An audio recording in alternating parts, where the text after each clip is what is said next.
এবার আমি কোন দিকে যাব? আমি তো বাড়ির রাস্তাটাও ভুলে গেছি।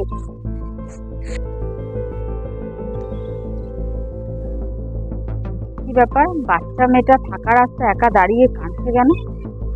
কি হয়েছে বাবা, তুমি কাঁদছো কেন? আমি না বাড়ির রাস্তা হারিয়ে গেছি, ওই জন্য আমি ভয় লাগছে আর আমি কাঁদছি। আচ্ছা ঠিক আছে, কাঁদতে হবে না। তুমি বাড়ির কারো ফোন নাম্বার দাও, আমি ফোন করে দিচ্ছি। আমি বাড়ির কারো ফোন নাম্বার না ভুলে গেছি। আচ্ছা ঠিক আছে, তুমি বাড়ির রাস্তা চেনো? হ্যাঁ। আমি তোমাকে দিয়ে আসবো। আচ্ছা চলো। তোমার বাড়িটা কোন দিকে? সোজা গিয়ে বাড়ি, আচ্ছা ঠিক আছে। এবার কোন দিকে? একটু আগে গিয়ে ডান দিকে। তোমার বাড়িটা আর কত দূরে? এই যে একটু আগে।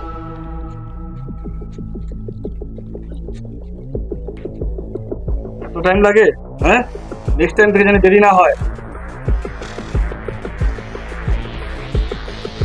কি ব্যাপার, এত দেরি হয়ে গেল, বউ এখন অব্দি বাড়ি ফিরছে না?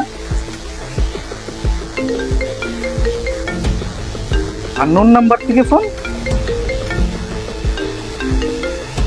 হ্যালো হ্যালো, হ্যাঁ কে? ভাবছো বাড়িতে বউ কেন আসছে না? হ্যাঁ বউ আর বাড়িতে আসবে না। মানে?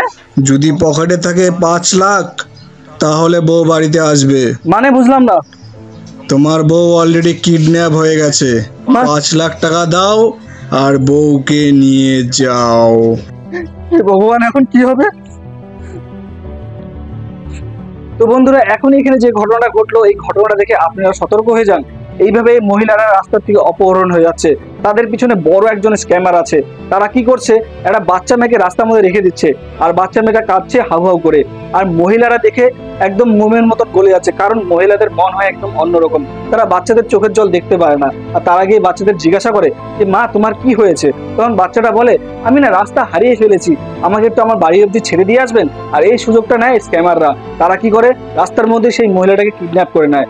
আর আপনারা এই ভিডিওটা থেকে এখনই সতর্ক হয়ে যান। আপনাদের সামনে যদি এরকম কোনো বাচ্চা চলে আসে যে বাচ্চা কাঁদছে, তাহলে আপনারা কি করবেন? সবার প্রথমে থানায় ফোন করে পুলিশকে জানাবেন যে এরকম একটা বাচ্চা হারিয়ে গেছে, আর সেই বাচ্চাটাকে নিয়ে গিয়ে থানায় জমা দিয়ে আসবেন। পুলিশ ঠিক কাজ করবে এবং বাচ্চাটার পরিবারের হাতে বাচ্চাটাকে তুলে দিবে। ভিডিওটা দেখে এখনই সতর্ক হন, আর আপনাদের প্রিয়জনকে তথ্যটা জানিয়ে রেখে তাকেও সতর্ক করুন।